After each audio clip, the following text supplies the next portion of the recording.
everyone, welcome back to my Mac channel. இந்த வீடியோவில் macOS இருக்கிற ஃபைண்டர் விண்டோவில் கொடுத்துருக்க லெஃப்ட் சைட் பாரை எப்படி நம்ம கஸ்டமைஸ் பண்ணுறது, அதை எப்படி இன்னும் ப்ரொடக்டிவாக யூஸ் பண்ணலாம்ன்றதை பற்றி தான் இந்த வீடியோவில் பார்க்க போகிறோம். வாங்க வீடியோக்குள்ளே போகலாம்.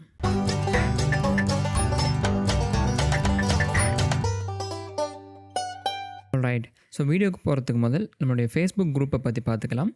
தமிழ் மேக் யூசர்ஸ் என்ற நம்முடைய ஃபேஸ்புக் குரூப் 34 மெம்பர்ஸோட க்ரோ ஆகிட்டு இருக்குது. இந்த குரூப்பில் நீங்கள் ஏதாவது ஆப்பிள் திங்ஸை பை ஓ செல் பண்ணிருந்தாலும் இந்த குரூப்பில் நீங்கள் போஸ்ட் பண்ணலாம். அதே மாதிரி உங்களுக்கு ஏதாவது டவுட் கொஷின்ஸ் அப்படி இருந்தாலும் நீங்கள் இந்த குரூப்பில் போஸ்ட் பண்ணி உங்களுடைய கொஷின்ஸை கேட்டுக்கிற மாதிரி இருக்கும். ஓகே, இந்த வீடியோவில் நம்ம பார்க்க போகிறது உங்களுடைய ஃபைண்டர் விண்டோவில் இந்த லெஃப்ட் சைடில் கொடுத்துருக்கிற இந்த சைட் பாரோடைய யூசேஜ், அதை எப்படி கஸ்டமைஸ் பண்ணுறது, அதை இன்னும் எப்படி ப்ரொடக்டிவாக யூஸ் பண்ணலாம்ன்றதை பற்றி பார்ப்போம். ஸோ உங்களுடைய ஃபைண்டர் விண்டோவில் இருக்கிற இந்த சைட் பார் நிறைய செக்ஷன்ஸை கொண்டிருக்கும். முதலாவதாக ஃபேவரேட்ஸ், அதில் சில டிரெக்டரிஸை நீங்கள் கஸ்டமைஸ் பண்ணுற மாதிரி இருக்கும்.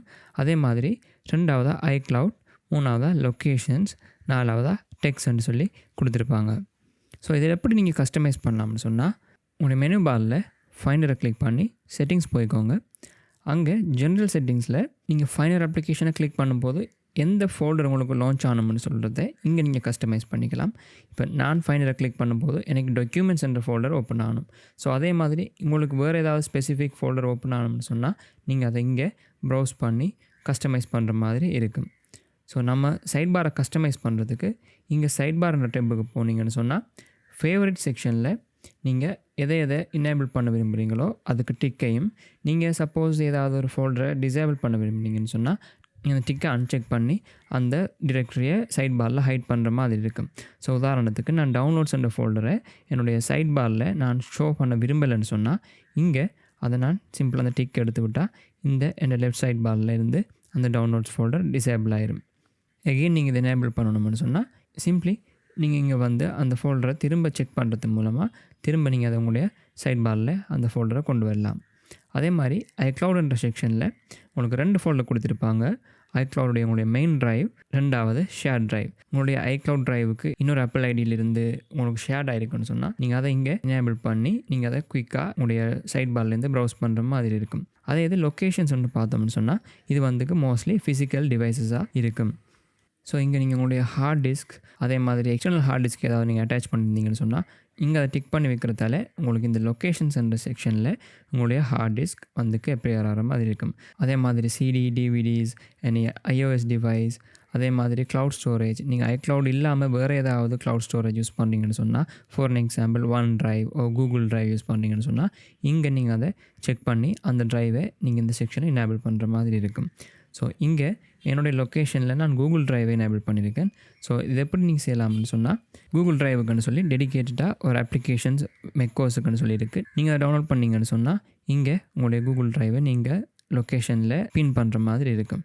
ஸோ இங்கே நான் ஏதாவது என்னுடைய கூகுள் ட்ரைவில் இருக்க ஃபைலை ப்ரௌஸ் பண்ணணும்னு சொன்னால் ப்ரௌசர் போய் அங்கே கூகுள் ட்ரைவ் எக்ஸஸ் பண்ணுற மாதிரி இல்லாமல் இங்கேருந்தே என்னுடைய கூகுள் ட்ரைவில் இருக்கிற ஃபைல்ஸை நான் வந்துக்கு ப்ரௌஸ் பண்ணுற மாதிரி இருக்கும். அதே மாதிரி அடுத்த செக்ஷனில் டேக்ஸ்ன்னு சொல்லி கொடுத்துருப்பாங்க. இதில் ரீசன்ட் டேக்ஸை வந்து இங்கே நான் எனேபிள் பண்ணியிருக்கேன். ஸோ இதை எப்படி ஒர்க் பண்ணணும்னு சொன்னால், உங்களுடைய சில ஃபைல்ஸை நீங்கள் குயிக்காக எக்ஸஸ் பண்ணுறதுக்கு அல்லது ஆர்கனைஸ்டாக மெயின்டைன் பண்ணுறதுக்கு நீங்கள் இந்த மெக்கோஸில் இருக்கிற டேக்ஸை வந்து யூஸ் பண்ணலாம். உங்களுடைய ஃபைல் ஏதாவதுக்கு நீங்கள் க்ரியேட் பண்ணியிருக்க டேக்கை அப்ளை பண்ணுறதன் மூலமாக நீங்கள் உங்களுடைய ஃபைலை இந்த டேக்கை கிளிக் பண்ணி நேவிகேட் ஆகி ப்ரௌஸ் பண்ணுற மாதிரி இருக்கும். ஃபார் எக்ஸாம்பிள் இங்கே டெஸ்க்டாப்பில் இருக்கிற இந்த ஃப்ளையர் இமேஜுக்கு நான் டிசைன் என்ற டேக்கை வந்து அப்ளை பண்ண போகிறேன். இதை ரைட் கிளிக் பண்ணி இங்கே டெக்ஸ்ட்ன்றதை கிளிக் பண்ணிங்கன்னு சொன்னால் நீங்கள் க்ரியேட் பண்ணியிருக்கிற டெக்ஸ்ட் அவ்வளோ இங்கே டிஸ்பிளே ஆகும். ஸோ இதில் நான் டிசைன் என்ற டேக்கை இங்கே அப்ளை பண்ணுறேன் இந்த ஃபைலுக்கு.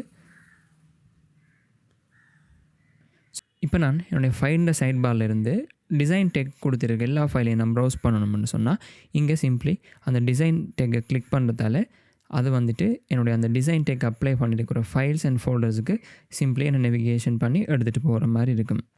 ஸோ இது மாதிரி நீங்கள் டெக்ஸ்ட்டை கஸ்டமைஸ் பண்ணி யூஸ் பண்ணணும் அல்லது நியூ டெக்ஸ்ட் க்ரியேட் பண்ணணும்னு சொன்னால் உங்களுடைய ஃபைண்டர் செட்டிங்ஸில் இங்கே டெக்ஸ்ட்ன்ற செக்ஷனுக்கு போனீங்கன்னு சொன்னால் இங்கே நீங்கள் ஆல்ரெடி க்ரியேட் பண்ணியிருக்கிற டெக்ஸ்ட்டை வந்து இங்கே டிஸ்பிளே ஆகும். இங்கே நீங்கள் டெக்ஸ்ட் ஒன்று க்ரியேட் பண்ணுறதுக்கு இங்கே இந்த ப்ளஸ் ஐக்கனை கிளிக் பண்ணி டெக்குக்கு ஒரு நேம் கொடுத்து அதுக்கு நீங்கள் ஒரு ஃபேவரட் கலரையும் கொடுத்து நீங்கள் அந்த டேக்கை க்ரியேட் பண்ணுற மாதிரி இருக்கும். நம்ம பார்த்தோம் எப்படி ஃபைண்டரில் இருக்கிற சைட் பாரை கஸ்டமைஸ் பண்ணணும்னு சொல்லி ஃபைண்டரோட செட்டிங்ஸ் போய் அங்கே இருக்கிற சைட் பார் கன்ஃபிகரேஷன்ஸில் நீங்கள் அதை செக் அண்ட் அன்செக் பண்ணுறதால நீங்கள் விரும்பின செக்ஷனில் தேவையான ஃபோல்டர்ஸ் டிரெக்டரிஸை நீங்கள் எட் பண்ணி ரிமூவ் பண்ணுற மாதிரி இருக்கும். ஸோ இந்த செட்டிங்ஸில் இல்லாமல் நீங்கள் அந்த சைட் பார் இட் செல்ஃப்லேயே நீங்கள் சில கன்ஃபிகரேஷன்ஸ் பண்ணுற மாதிரி இருக்கும். ஃபார் எக்ஸாம்பிள் நீங்கள் ஏதாவது ஃபோல்டரை ரீஅரேஞ்ச் பண்ண விரும்பினா நீங்கள் சிம்ப்ளி அதை கிளிக் அண்ட் ட்ராக் பண்ணி விரும்பின இடத்துல நீங்கள் அதை ஆர்கனைஸ் பண்ணுற மாதிரி கொடுத்துருப்பாங்க. அதே மாதிரி இந்த சைட் பாரில் நீங்கள் ஏதாவது உங்களுடைய ஓன் ஃபோல்டர்ஸை இங்கே ஆட் பண்ணணும்னு சொன்னால் நீங்கள் இந்த ஃபோல்டரை ட்ராக் பண்ணி இந்த சைட் பார் செக்ஷனில் இன் பிட்வீன் 2 ஐட்டம்ஸுக்கு இடையில் நீங்கள் அதை ட்ராப் பண்ணுறதால நீங்கள் அந்த சைட் பாருக்கு ஃபோல்டர்ஸை ஆட் பண்ணுற மாதிரி இருக்கும். அதே போல் நீங்கள் அதை ரிமூவ் பண்ணணும்னு சொன்னால் நீங்கள் எகெயின் கிளிக் அண்ட் ட்ராக் பண்ணி உங்களுடைய கர்சர் கூட க்ளோஸ் அண்ட் ஐக்கன் டிஸ்பிளே ஆகும். அந்த டைமில் நீங்கள் அதை ரிலீஸ் பண்ணால் நீங்கள் சைட் பார்லேருந்து உங்களுடைய ஃபோல்டர்ஸ் டிரெக்டரிஸை ரிமூவ் பண்ணுற மாதிரி இருக்கும். நீங்கள் சைட் பாரில் அதை ஆட் பண்ணும்போது அது ஒரு ஜஸ்ட் ஒரு ஷார்ட்கட் மாதிரி தான் ஆட் ஆகும். ஸோ நீங்கள் அதை ரிமூவ் பண்ணுறப்போ அது உங்களுடைய சைட் பாரில் அதை ரிமூவ் பண்ணுமே தவிர அந்த டிரெக்டரி வந்து டிலீட் ஆகாது.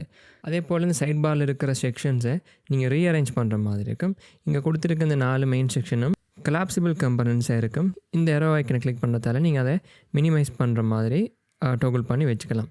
அதே மாதிரி இந்த செக்ஷன்ஸை நீங்கள் ரீஅரேஞ்ச் பண்ணணும்னு சொன்னால் ஃபார் எக்ஸாம்பிள் இந்த ஐக்ளவுட்ன்ற செக்ஷனை நீங்கள் டொப்பு கொண்டு வரணும்னு சொன்னால் அதை ட்ராக் பண்ணி இப்படி நீங்கள் அதை ரீஅரேஞ்ச் பண்ணிக்கலாம். அதே மாதிரி ஃபேவரட்ஸை திரும்ப மேலே கொண்டு வரணும்னு சொன்னால் நீங்கள் ட்ராக் பண்ணி ஈச் செக்ஷன்ஸையும் நீங்கள் ரீஅரேஞ்ச் பண்ணுற மாதிரி இருக்கும். நீங்கள் இந்த ஃபேவரட் செக்ஷனை எப்படி ப்ரொடக்டிவாக யூஸ் பண்ணலாம்னு சொன்னால் ஃபார் எக்ஸாம்பிள் நீங்கள் நெக்ஸ்ட் 2 வீக்ஸுக்கு ஒரு டிரெக்டரியில் ஒரு ப்ராஜெக்டில் ஒர்க் பண்ணுறீங்கன்னு சொன்னால் நீங்கள் அந்த டிரெக்டரியை சிம்ப்ளி ட்ராக் பண்ணி இந்த சைட் பாரில் வச்சு அதை குயிக் ஆக்சஸ் பண்ணுறதுக்கு நீங்கள் யூஸ் பண்ணுற மாதிரி இருக்கும். ஸோ அது மட்டும் இல்லாமல் சைட் பாரில் நீங்கள் கொடுத்துருக்க ஃபோல்டர்ஸுக்கு நீங்கள் சிம்ப்ளி உங்களுடைய ஃபைல்ஸையும் ட்ராக் அண்ட் ட்ராப் பண்ணுற மாதிரி இருக்கும். ஸோ நீங்கள் கொடுத்துருக்க ஃபோல்டர்ஸ் ஒரு ட்ராப் ஜோன் மாதிரி ஒர்க் ஆகும். ஃபார் எக்ஸாம்பிள் இங்கே நீங்கள் இந்த லெஃப்ட் சைடில் பார்க்குற இந்த GitHub பண்ணுற ஃபோல்டருக்கு நான் இன்னொரு டிரெக்டரியிலிருந்து ஏதாவது ஃபைல்ஸை ட்ராக் அண்ட் ட்ராப் பண்ணணும்னு சொன்னால் சிம்ப்ளி அந்த ஃபைலை நான் ட்ராக் பண்ணி இந்த சைட் பார்லேயே ட்ராப் பண்ணி நான் சிம்பிளாக ஃபைல்ஸை மூவ் பண்ணிக்கலாம். ஸோ இப்போ நீங்கள் பார்த்தீங்கன்னு சொன்னால் நான் டெஸ்க்டாப்பில் இருந்து என்னுடைய இந்த ஃப்ளையர் இமேஜை இந்த GitHub பண்ணுற ஃபோல்டருக்கு நான் மூவ் பண்ணியிருக்கேன். அது மட்டும் இல்லாமல் நீங்கள் ஏதாவது ஃபைல்ஸை சேவ் பண்ணணும்னு சொன்னால் நீங்கள் உங்களுடைய ஒர்க்கிங் டிரெக்டரியை இங்கேருந்தே குயிக் ஆக்சஸ் பண்ணுற மாதிரி இருக்கும். ஸோ இப்போ நான் இருக்கிறது பேஜஸ் அப்ளிகேஷனோட சேவ் விண்டோவில் உங்களுடைய ஒர்க்கிங் டிரெக்டரியை நீங்கள் ப்ரௌஸ் பண்ணி நேவிகேட் பண்ணுற மாதிரி இல்லாமல் நீங்கள் இந்த ஃபேவரட் செக்ஷனில் கொடுத்துருந்தீங்கன்னு சொன்னால் இங்கேயே நீங்கள் அதை கிளிக் பண்ணி இந்த ஃபோல்டர்லேயே நீங்கள் அந்த ஃபைல்ஸை சேவ் பண்ணுற மாதிரி இருக்கும். அதே மாதிரி இந்த சேம் ட்ரிக் அப்லோடுக்கும் யூஸ்ஃபுல்லாகும். ஸோ இங்கே ஒரு நான் ஃபைல் அப்லோட் சாம்பிள் பேஜ் ஒன்று வச்சுருக்கேன். ஸோ இங்கே நீங்கள் ஏதாவது ஃபைல்ஸை அப்லோட் பண்ணணும்னு சொன்னால் சிம்ப்ளி உங்களுடைய ஃபேவரட் டிரெக்டரிஸை இங்கேருந்து நேவிகேட் பண்ணி உங்களுடைய ஃபைல்ஸை ப்ரௌஸ் பண்ணுற மாதிரி ஈஸியாக இருக்கும். அதே மாதிரி இந்த ஃபைண்டரில் கொடுத்துருக்க சைட் பாரை ஹைட் அண்ட் ஷோ பண்ணணும்னு சொன்னால் சிம்ப்ளி இங்கே வியூ டேபுக்கு வந்தீங்கன்னு சொன்னால் ஹைட் சைட் பார்னு சொல்லி கொடுத்துருப்பாங்க. இதை கிளிக் பண்ணி நீங்கள் அந்த சைட் பாரை ஹைட் பண்ணுற மாதிரி இருக்கும். எகெயின் நீங்கள் ஷோ பண்ணணும்னு சொன்னால் எகெயின் வியூ மெனு பாருக்கு போய் ஷோ சைட் பாரை கொடுத்து நீங்கள் அதை எகெயின் எனேபிள் பண்ணிக்கலாம். ஸோ அதுக்கான கீபோர்ட் ஷார்ட்கட் இந்த வியூ டேபிளையே அந்த ஆப்ரேஷனுக்கு பக்கத்துலேயே கொடுத்துருப்பாங்க Ctrl+S. ஸோ நீங்கள் Ctrl+S ப்ரெஸ் பண்ணி உங்களுடைய சைட் பாரை ஹைட் பண்ணிக்கலாம். அதே மாதிரி எகெயின் நீங்கள் அதை ப்ரெஸ் பண்ணி ஷோ பண்ணிக்கலாம். ஓகே, லாஸ்ட்டாக இந்த வீடியோட ஒரு போனஸ் டிப், நீங்கள் எப்படி உங்களுடைய கஸ்டம் சர்ச்சை நீங்கள் உங்களுடைய சைட் பார் எட் பண்ணணும்னு சொல்லி பார்ப்போம். ஸோ நான் நினைக்கிறேன் உங்கள் எல்லாருக்குமே இந்த ரீசெண்ட் டிரெக்டரியை பற்றி தெரிஞ்சிருக்கும். ஸோ நீங்கள் ரீசெண்டாக ஓப்பன் பண்ண folders, movies, all types of ஃபைல்ஸை நீங்கள் இந்த ரீசெண்ட் செக்ஷனில் பார்த்துக்கிற மாதிரி இருக்கும். சப்போஸ் நீங்கள் ரீசெண்டாக யூஸ் பண்ண ஒரு ஸ்பெசிஃபிக் ஃபைல் டைப்ஸை சர்ச் பண்ணுற மாதிரி யூஸ் கேஸ் ஒன்று இருந்தால் நீங்கள் அதை ஒரு கஸ்டம் சர்ச்சாக கூட சேவ் பண்ணி இந்த சைட் பார் செக்ஷனில் நீங்கள் அதை எட் பண்ணி யூஸ் பண்ணுற மாதிரி இருக்கும். For example for this scenario நான் என்ன யூஸ் பண்ண போகிறேன்னு சொன்னால் என்னோடய இந்த டவுன்லோட்ஸ் டிரெக்டரியில் நான் ரீசெண்டாக டவுன்லோட்ஸ் பண்ணினேன் அல்லது பார்த்த மூவிஸை எனக்கு அதை குயிக்காக நேவிகேட் பண்ணுற மாதிரி ஒரு ரிக்வயர்மெண்ட் இருக்குன்னு சொன்னால் ஃபஸ்ட் ஸ்டெப்பாக நம்ம இங்கே ஒரு சர்ச்சை கான்ஃபிகர் பண்ணலாம். ஸோ நான் இந்த டவுன்லோட்ஸ் என்ற ஸ்பெசிஃபிக் ஃபோல்டரில் கைண்ட் மூவி என்று கொடுத்துக்கிறேன். ஸோ இங்கே என்னுடைய டவுன்லோட்ஸ் ஃபோல்டர் இருக்கிற எல்லா மூவி டைப்ஸுமே இங்கே டிஸ்பிளே ஆகும். ஸோ இங்கே அடிஷ்னல் பேராமீட்டர் ஒன்று எட் பண்ணிக்கலாம். லாஸ்ட் ஓப்பன் டேட் கொடுத்து ஸோ வித்தின் லாஸ்ட் 30 days கொடுத்துக்கிறேன். ஸோ நான் லாஸ்ட் 30 days என்னென்ன மூவிஸ் இந்த டவுன்லோட் டிரெக்டரியிலேருந்து ஓப்பன் பண்ணி பார்த்துருக்கேன்னு சொல்லி நான் இங்கே அதை சிம்பிள் ஃபில்டர் அவுட் பண்ணுற மாதிரி இருக்கும். ஸோ இதை நீங்கள் இந்த சர்ச் பேராமீட்டர்ஸை இங்கே சிம்பிளி ரைட் டாப் கார்னரில் கொடுத்துருக்க சேவ் பட்டனை கிளிக் பண்ணி சேவ்ட் சர்ச்சஸ் என்ற டிரெக்டரியில் ஸோ இதுக்கு நான் ஒரு மீனிங்ஃபுல் நேம் கொடுக்கேன், ரீசன்ட் மூவிஸ். ஸோ நீங்கள் இந்த நேம் கொடுத்ததுக்கு பிறகு உங்களுக்கு இங்கே add to sidebarன்ற ஆப்ஷன் ஆல்ரெடி டிக்கோடு இருக்கும். ஸோ இந்த டிக்கோட நீங்கள் அதை சேவ் பண்ணுற டைமில் உங்களுடைய சைட்பாரில் add ஆகிற மாதிரி இருக்கும். ஸோ நீங்கள் சப்போஸ் ஒரு டெஸ்க்டாப் ஃபோல்டர் இருக்கீங்க, உங்களுக்கு நீங்கள் லாஸ்ட் 30 days பார்த்த மூவிஸை வந்துக்கு குயிக் ஆக்சஸ் பண்ணணும்னு சொன்னால் சிம்ப்ளி நீங்கள் அந்த ரீசன்ட் மூவிஸ்ன்ற உங்களுடைய கஸ்டம் சர்ச்சை கிளிக் பண்ணுறதால நீங்கள் அதை ஈஸியாக ஃபில்டர் அவுட் பண்ணி எடுத்துக்கிற மாதிரி இருக்கும். ஆல்ரைட் ஃப்ரெண்ட்ஸ், அவ்வளோ தான் நம்ம இந்த வீடியோவில் பார்த்தது. நான் நினைக்கிறேன் இந்த வீடியோ உங்களுக்கு ரொம்ப யூஸ்ஃபுல்லாக இருந்திருக்கும்னு சொல்லி இன்னொரு வீடியோவில் இன்னொரு டாப்பிக்கோட உங்களை சந்திக்கிறேன். அது வரைக்கும் குட் பை.